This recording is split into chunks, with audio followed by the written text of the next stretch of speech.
마가복음 2장 23절에서 28절까지 말씀, 제가 한 절 읽고 여러분들이 한 절 읽고 마지막 절은 같이 읽도록 그렇게 하겠습니다. 제가 먼저 읽겠습니다.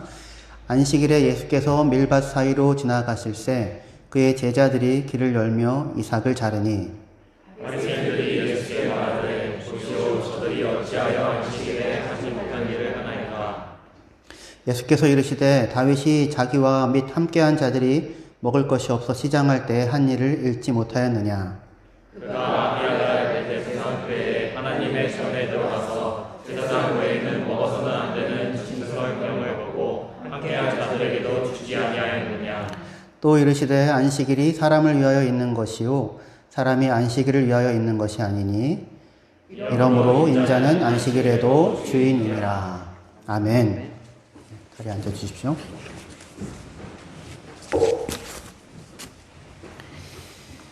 마가복음 2장 23절에서 28절까지 본문으로 옳지 않다고 말하는 자에게 생명으로 답하다라고 하는 제목을 가지고 함께 말씀 나누고자 합니다. 오늘 본문이 마가복음 2장 마지막 부분인데요. 마가복음 2장이니까 마가복음 전체의 초반부에 해당합니다. 예수님께서 하나님 나라 자체이신 예수님께서 천국이 가까이 왔다라고 하는 복음의 선포와 더불어 갈릴리 가버나움을 중심으로 활동을 하실 때에 바리새인으로 대표되는 유대의 종교 지도자들과 2장에서만 4번에 걸쳐서 연속적으로 충돌하는 그런 일이 생깁니다. 그 중에 오늘 본문은 4번째 충돌에 해당됩니다. 마가복음 2장 24절에 보시면 바리새인들이 예수께 말하되 보시오 저들이 어찌하여 안식일에 하지 못할 일을 하나이까? 라고 이렇게 물으면서 말하자면 이제 시비를 걸고 고소를 하게 됩니다. 당신의 제자들이 어찌하여 안식일에 하지 못할 일을 합니까? 사실은 2장 내내 4번에 걸쳐서 바리새인들이 어찌하여 이런 일을 합니까? 어찌하여 이런 일을 합니까? 어찌하여 이런 일을 합니까? 어찌하여 이런 일을 합니까? 이렇게 문제를 제기하는데 그 중에 4번째 어찌하여가 오늘 본문입니다. 바리새인들이 시비를 거는 상황은 이래요. 안식일 날 예수님과 예수님의 제자들이 이렇게 길을 가는데 밀밭을 지나가다가 예수님의 제자들이 밀밭에서 그 밀을 훑어서 이렇게 비벼가지고 껍질을 까서 불어서 그거를 골라서 아마 이렇게 먹었겠죠? 그죠? 이렇게 먹은 일이 있었습니다. 그거를 보고는 바리새인들이 어찌하여 당신의 제자들이 안식일에 도둑질을 했느냐 이게 아니라 어찌하여 당신의 제자들이 안식일에 하면 안 되는 일을 했느냐 이렇게 묻습니다. 당시에 유대인들은 이렇게 밭이 있으면 밭 내 귀퉁이는 밭주인 게 아니에요. 거기는 가난한 사람들이나 배고픈 사람들이나 이런 사람들이 먹을 수 있도록 허용된 공간입니다. 물론 이제 문제는 어디까지가 밭 귀퉁이냐 이게 문제긴 하긴 하겠지만 그래서 지금 바리새인들이 어찌하여 도둑질을 했느냐 이게 아니고요. 어찌하여 안식일에 하면은 안 되는 일을 했느냐 그렇게 물으며 시비를 겁니다. 그 24절에 ESV 영어 성경에 보시면 Why are they doing what is not lawful? 그렇게 해서 적법하지 않은 not lawful이니까 법을 어겼다는 거죠. 그죠? 적법하지 않은 일을 했다. 법을 어겼다라는 말이고 법을 어겼으면 뭐예요? 죄죠. 죄를 지은 것입니다. 죄를 지었으니 그 사람은 어떤 사람이에요? 죄인이죠. 그죠? 죄인이다 말하자면 이렇게 이야기를 했던 것입니다.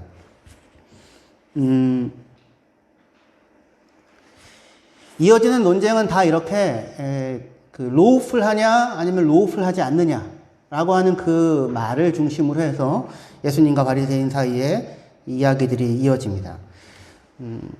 바리새인으로 대표되는 당시의 유대인들의 경건은 언제나 이 law, 그러니까 율법이죠. 율법, 법. 그 법에 합당하냐 아니면 그걸 어겼느냐, lawful하냐 lawful하지 않느냐라고 하는 것을 따져서 법의 테두리 안에 있으면 괜찮지만 밖에 나가면 죄인인 거예요. 그래서 의인은 누구입니까? 이런 기준에 따르면 법을 어기지 않고 법 테두리 안에 있으면서 밖에 나가지 않는 사람이 의인인 것이고, 죄인은 누구예요? 밖에 있는 사람들. 그 안에 안 있고 밖에 있고, 또는 그 테두리를 이렇게 벗어나서 넘어가는 사람들, 이 죄인이라고 할 수 있을 거예요. 오늘 이 안식일 논쟁 바로 이전에 예수님이 세리로 있던 세리 마태 또는 레위를 불러서 제자로 삼는 일이 있는데, 그때 마태가 예수님을 자기 집으로 초청하여 가지고 밥을 같이 먹습니다. 그런데 이제 이 사람이 세리니까 동료 세리들도 많이 왔고요. 그리고 이제 소위 얘기하는 죄인이라는 사람들도 잔뜩 와서 예수님과 함께 밥을 먹었어요. 소위 죄인이라고 하는 사람이에요.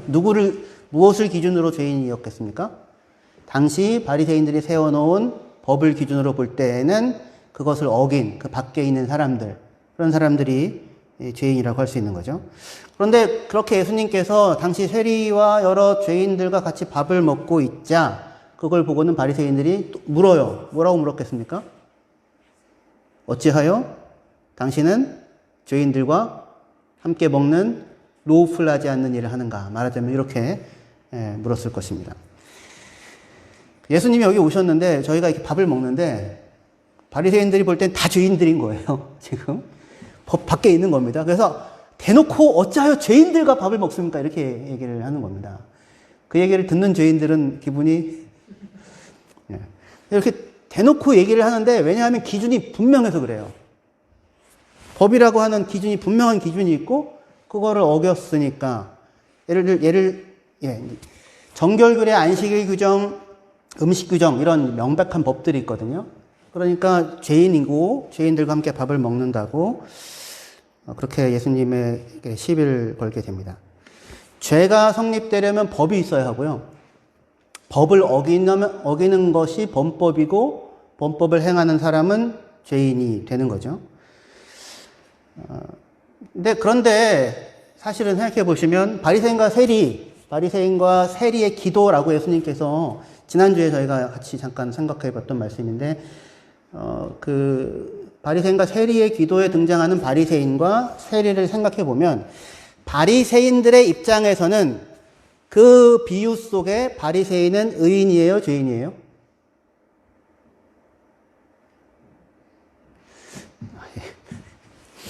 제가 생각하게 자꾸 제가 시켜서.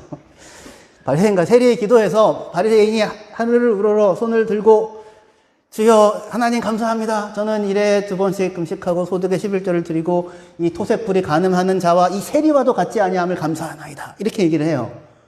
법을 다 지켜요, 안 지켜요? 다 지켜요. 하지 말라는 거 안 했어요. 하라는 거 했어요.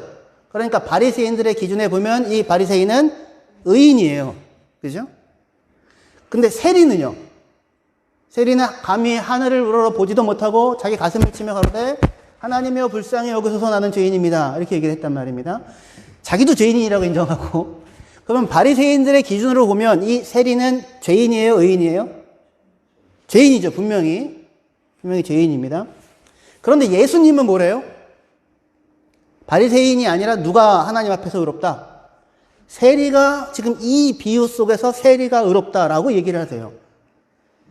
바리새인의 기준과 예수님의 기준이 서로 달라요. 바리새인의 기준은 되게 명확해요. 기준이 뭐예요? 법이에요, 법. 규칙. 자기네들이 나름 정해놓은 규칙들. 그것 안에 있으면 의인, 밖에 있으면 죄인이에요. 근데 예수님은 무엇을 기준으로 의인과 죄인을 얘기하셨습니까? 예수님의 기준에 따르면 누가 의인이에요? 세리는 왜 의인입니까? 의롭다함을 얻었으니까 의인이잖아요.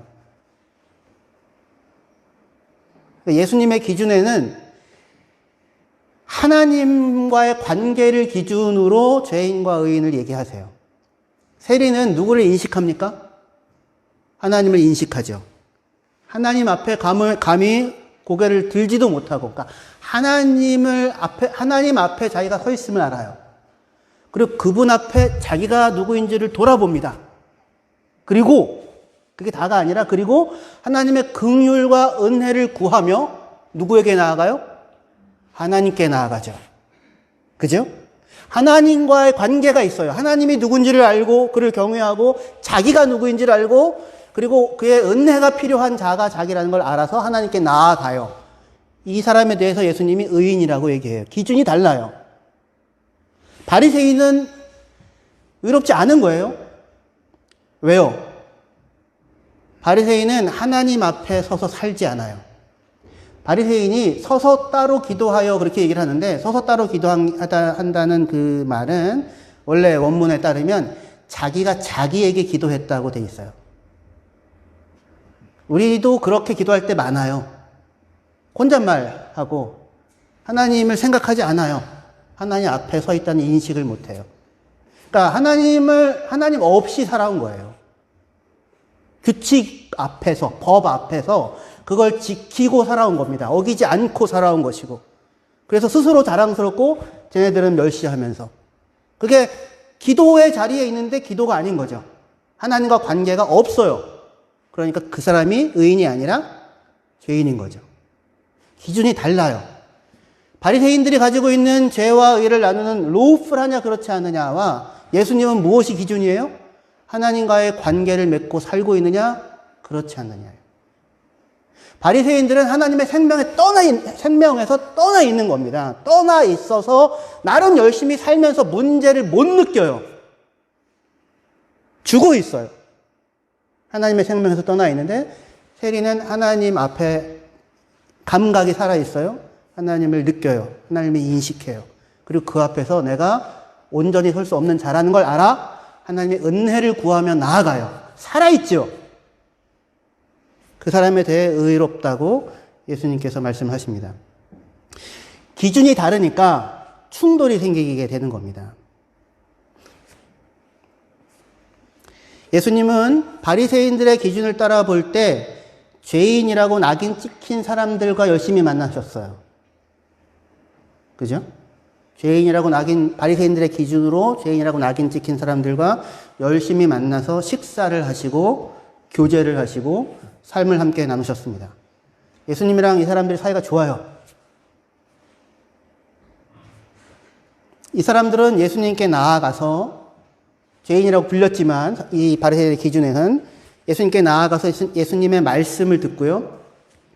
그리고 그 중에는 예수님이 다윗의 자손이 아닌가 생각하고 예수를 메시아로 믿고자 하는 믿음을 갖고 있는 사람들이 생기고요. 그리고 예수를 따릅니다. 바리새인들의 입장에서 보면 이 사람들은 여전히 죄인이에요. 왜냐하면 법 밖에 있으니까. 정결규례, 안식일 규정, 음식 규정 밖에 있으니까.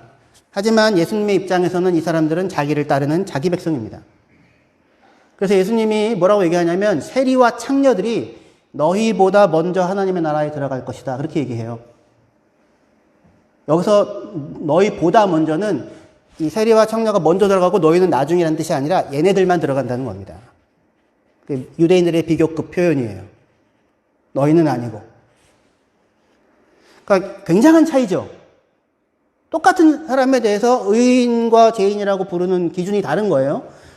그래서 충돌이 계속해서 일어납니다. 그래서 마가복음 2장에는 4번에 걸쳐서 충돌이 일어나고 어찌하여 로우풀하지 않은 일을 하는가 이렇게 묻게 돼요.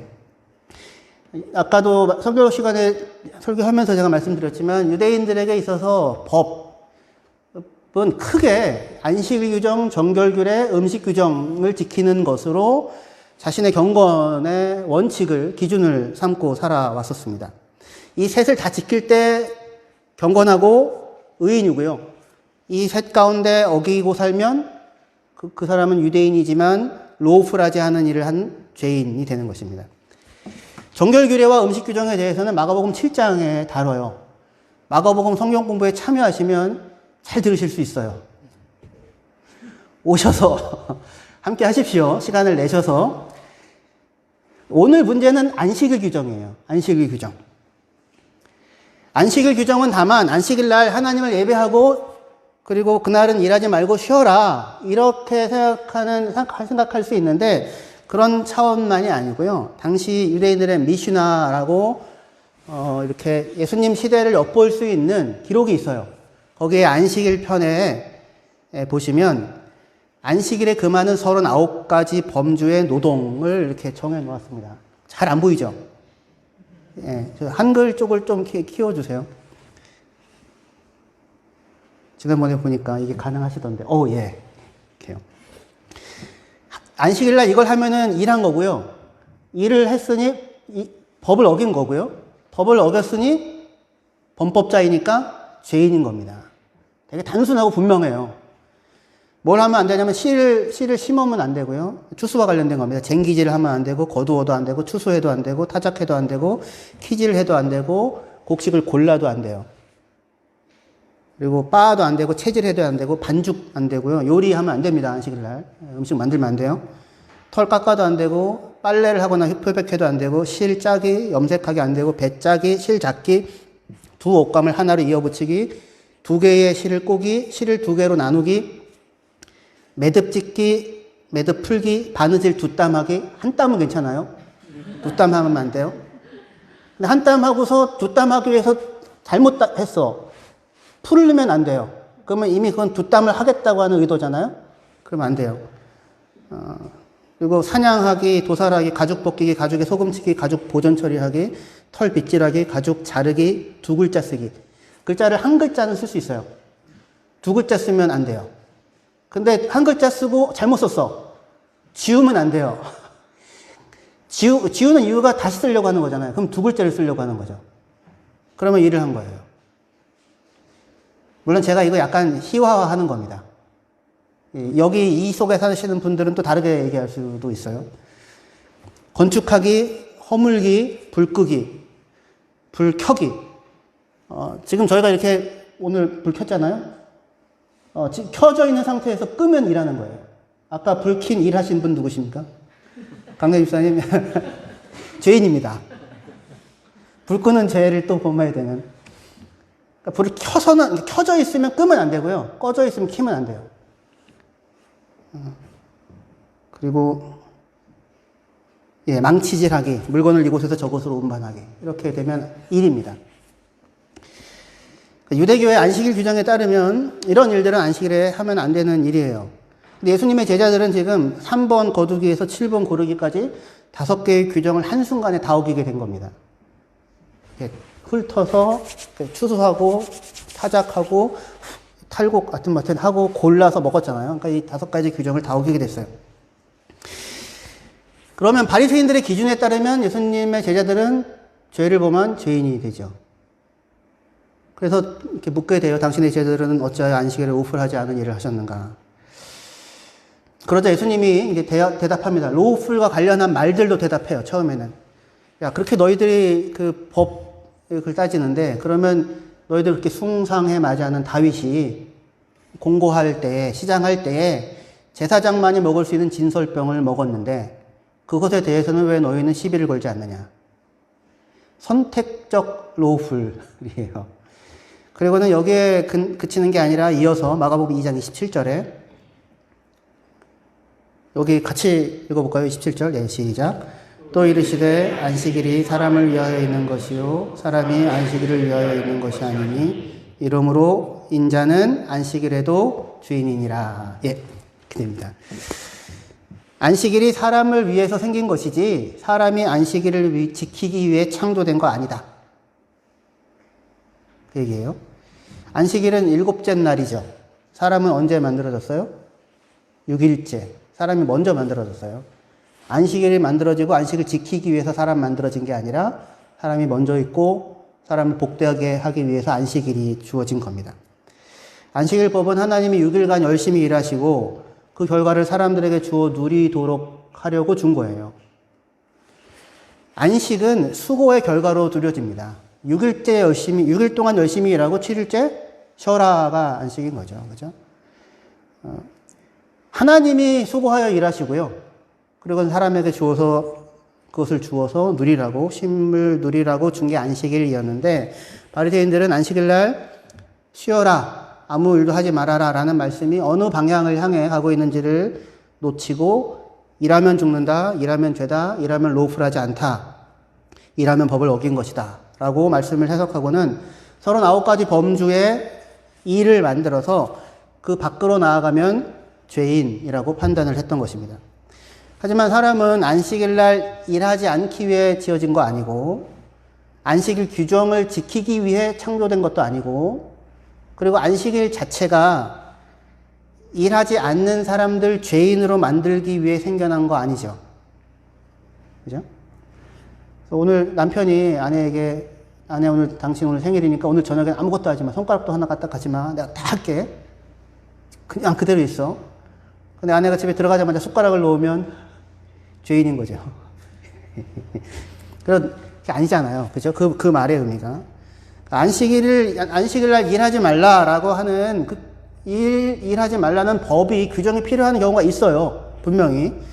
왜냐하면 6일간 일하고도 사람이 욕심이 끝이 없어서 쉬지 못하거나, 그냥 6일 때 열심히 일하셨으면 안식일 날은, 주일 날은 다 놓고 마음의 쉼을 가지시면 좋겠습니다.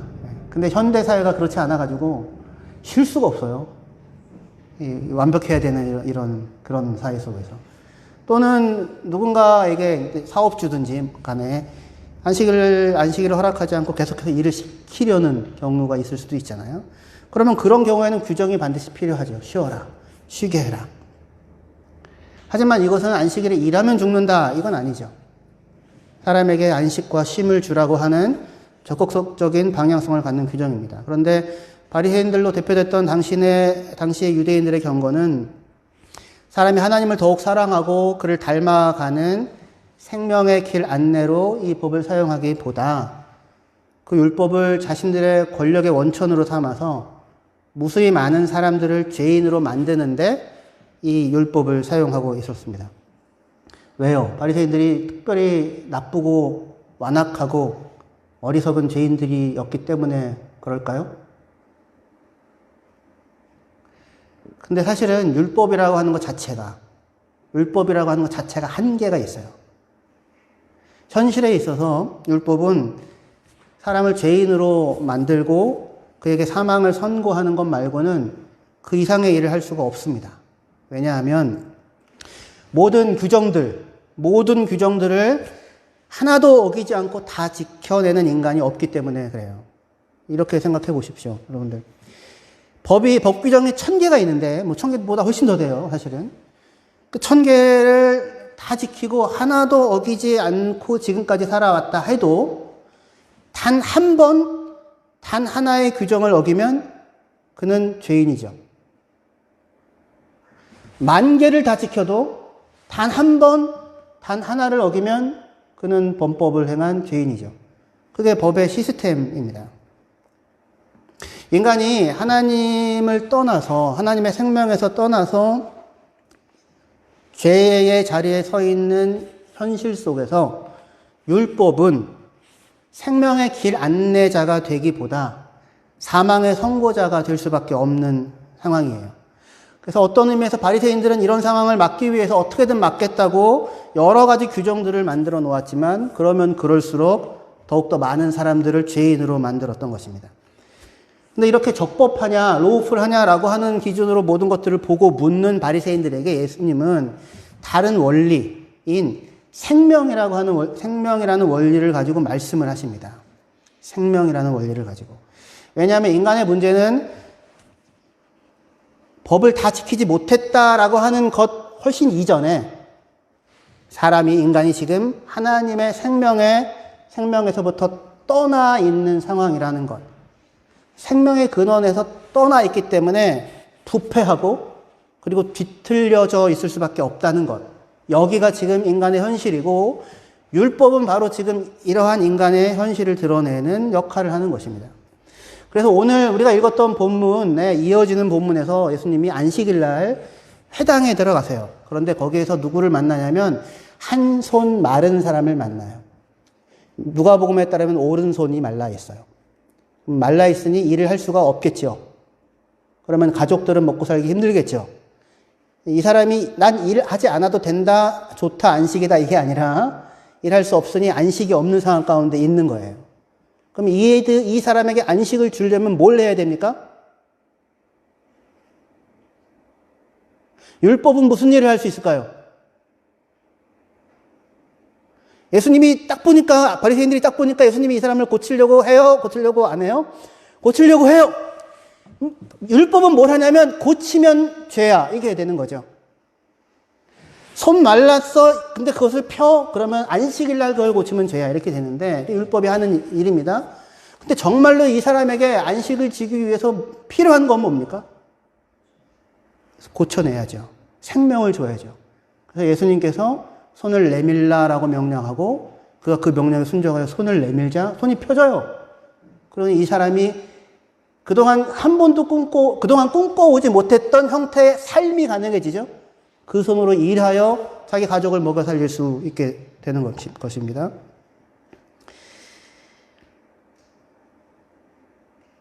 율법의 한계는 뭐냐면 그것이 옳다, 옳지 않다라는 이야기를 할 수 있을 뿐 옳게 만드는 안식을 주는 생명을 주는 일을 할 수 없다라고 하는 것입니다. 율법은 나병 환자에 대해서 부정하다라고 선고할 수 있어요. 그리고 그를 격리할 수 있어요. 이게 전부죠. 하지만 그를 치유해낼 수 있는 능력은 힘은 없죠. 예수님은 그런데 그 나병 환자를 만져주시고 그를 깨끗하게 하시고 그리고 그를 생명을 주셔서 하나님과의 관계를 회복시켜 주시는 일들을 예수님은 하십니다. 그러니까 그게 복음의 능력이고 율법과 다른 거예요. 성경은 물론 법적인 차원에서도 인간의 삶을 다루지만 무엇보다도 복음과 더불어 온 하나님의 나라는 생명이라는 관점으로 우리의 삶을 다룹니다. 죄는 한편 법을 어긴 것이지만 궁극적으로 죄의 문제는 뭐냐면 하나님의 생명에 떠나 있다고 하는 것이 죄고요. 죄인이란 다만 법을 어긴 사람이 아니라 하나님을 거부하고 하나님 아닌 다른 것을 하나님으로 섬기는 뒤틀린 상태 가운데 있는 인간을 죄인이라고 얘기를 해요. 주여. 제가 뭐 이 설교를 뭐 끝까지 하는 게 중요한 게 아니니까 여러분들 제가 뭐 물론 이제 끝까지 하면 여러분들 유튜브로 나중에 볼 수는 있는데 법을 어기는 게 죄가 아니고요. 지금 인간의 문제는 뭐냐면 하나님의 생명에서 떠나 있다라고 하는 게 문제예요. 바리새인들이 열심히 선을 행하는데 하나님에 대한 감각이 없어요. 그래서 죄인인 겁니다. 뒤틀려져 있는데 본인이 몰라요. 죄인이라는 것이 뭐냐면 하나님을 거부하고 하나님 아닌 다른 것을 하나님으로 섬기고 있는 자가 죄인이에요. 모든 인간은 무언가를 신으로 섬깁니다. 자기를 섬기든지 자기 욕망을 섬기든지 뭘 섬기든지 돈을 섬기든지 사람들의 인정을 섬기든지 근데 그건 하나님이 아니잖아요. 하나님 아닌 하나님 것을 하나님으로 섬기며 뒤틀려져 있는 상태 가운데 있는 인간을 죄인이라고 부릅니다. 근데 이러한 상태에 있는 사람에 대해 법이 할 수 있는 유일한 건 뭐예요? 너 부패했어. 너 뒤틀렸어가 전부인 거죠. 복음은 뭐냐면 바로 이러한 우리를 예수께서 찾아오셔서 우리를 회복해 내신다고 하는 것입니다.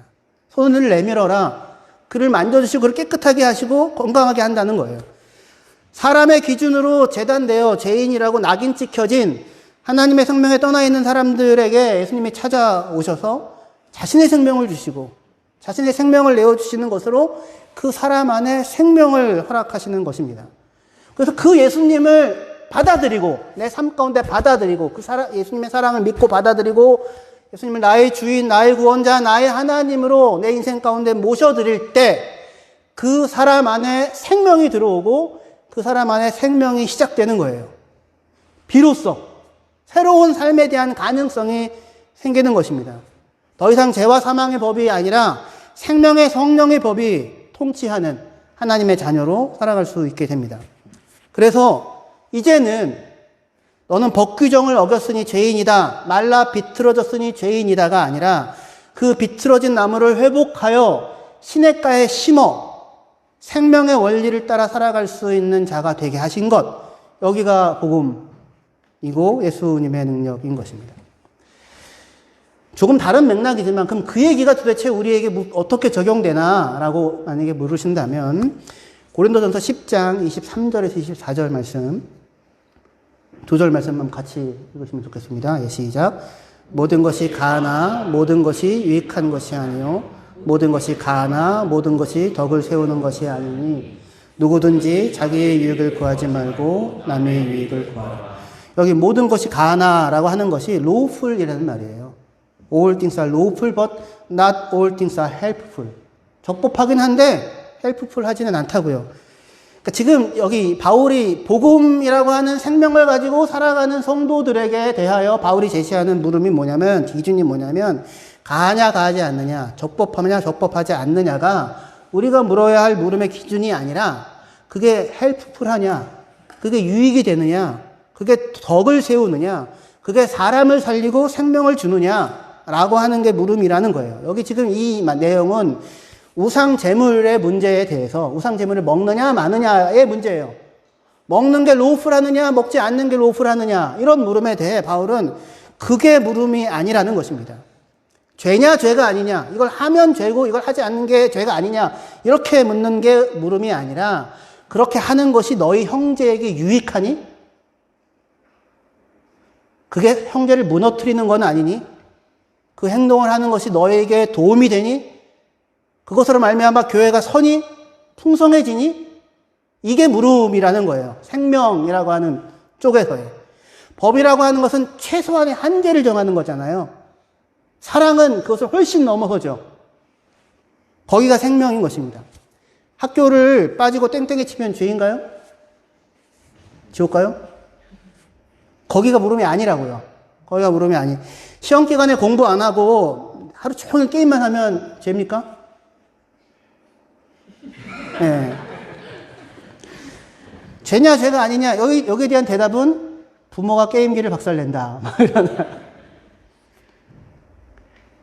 부모가 있어요. 부모가 유익하냐고요.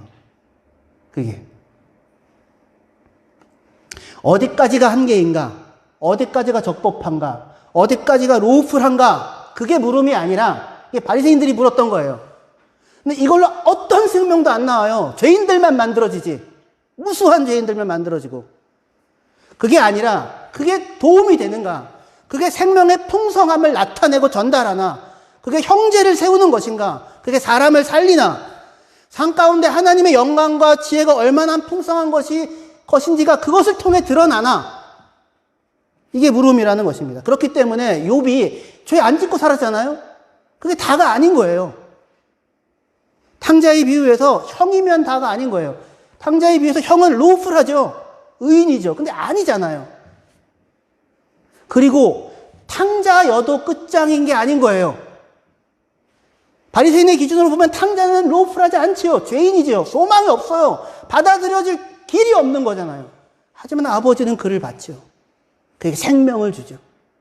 탕자여도 끝장인 것이 아니라고요. 그 복음의 능력, 그 생명의 길, 그 생명의 길을 따라 살아가는 자리로 우리를 부르시는 것입니다. 왜냐하면 복음 안에는 이것을, 생명을 전달할 수 있는 능력이 있으니까. 율법은 사람을 진단하고 너 말랐어 선고하는 것이 전부일 뿐이라면, 복음은 손마른 자를 회복하여 생명을 주어 살게 하시는 하나님의 능력입니다. 그 능력이 우리의 삶을 붙잡고 있습니다. 그리고 그 능력이 우리의 삶을 양육하고 키워가실 것입니다. 시냇가에 심겨진 나무처럼. 이것이 죄냐 죄가 아니냐가 아니라 우리의 물음은 이것이 그에게 유익이 되는가. 그래서 예수님은 우리를 위하여 십자가를 지십니다. 기도하시겠습니다.